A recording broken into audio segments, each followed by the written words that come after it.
ختنہ کرنا سرکمسیشن، زیر ناف بال صاف کرنا، ناخن کاٹنا، بغل کے بال صاف کرنا اور مونچھیں کترانا سنت ہے۔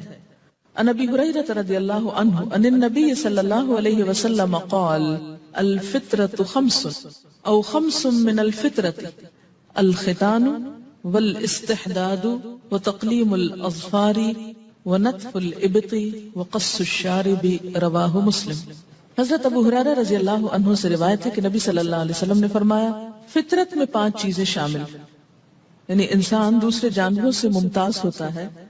نمبر 1 ختنہ کرنا، نمبر 2 زیر ناف بال صاف کرنا، نمبر 3 ناخن کاٹنا، نمبر 4 بغل کے بال صاف کرنا اور نمبر 5 مونچھیں کتروانا۔ اسے مسلم نے روایت کیا ہے۔ مسلمان مردوں اور عورتوں کو 40 دن سے زیادہ ناخن بڑھانا منع ہے۔ عن انس بن مالک رضی اللہ عنہ قال وقت لنا في قص الشارب وتقليم الأظفار ونتف الإبط وحلق العانة ألا نترك أكثر من 40 ليلة رواہ مسلم۔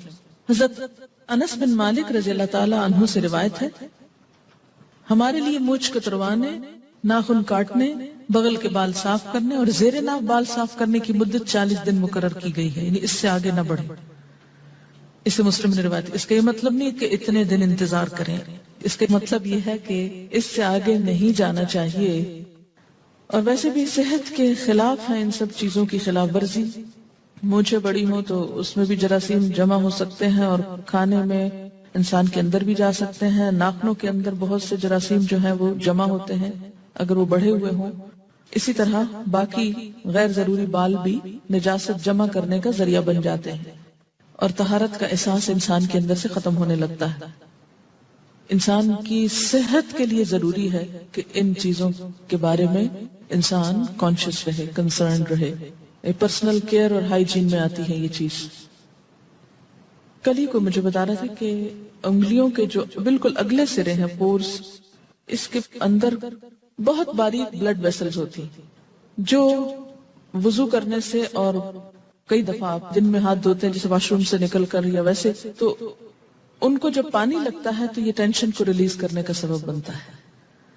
اور اگر آپ بہت ناخن بڑھا دیتے ہیں تو ظاہر ہے کہ ان تک پانی پہنچنا بھی پھر اتنا آسان نہیں رہتا اور اس اعتبار سے بھی وہ سرکولیشن پہ فرق پڑتا ہے۔ رسول اکرم صلی اللہ علیہ وسلم نے داڑھی رکھنے اور مونچھیں صاف کرنے کا حکم دیا ہے۔ عن ابن عمر رضی اللہ عنہما قال قال رسول اللہ صلی اللہ علیہ وسلم خالف المشرکین احف الشوارب و اوف اللحى رواہ مسلم۔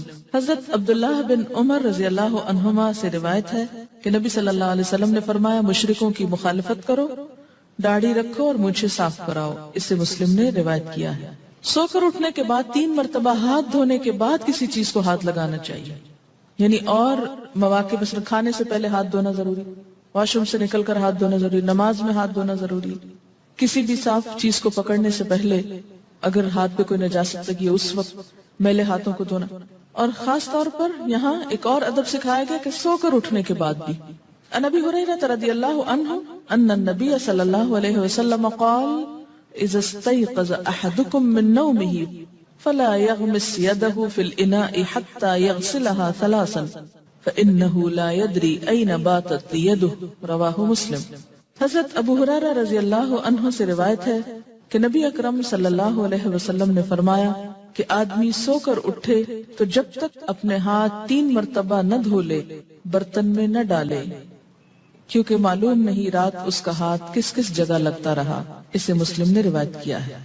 مسلم کا پسینہ اور بال پاک ہیں، یعنی مثلا کھانے میں بال آٹے میں چلے جائیں یا سالن میں چلے جائیں تو وہ سالن الٹانے کی ضرورت نہیں، ناپاک نہیں ہوا، کھا سکتے ہیں، اگرچہ ایسا کرنا تھوڑ پن کی علامت ہے۔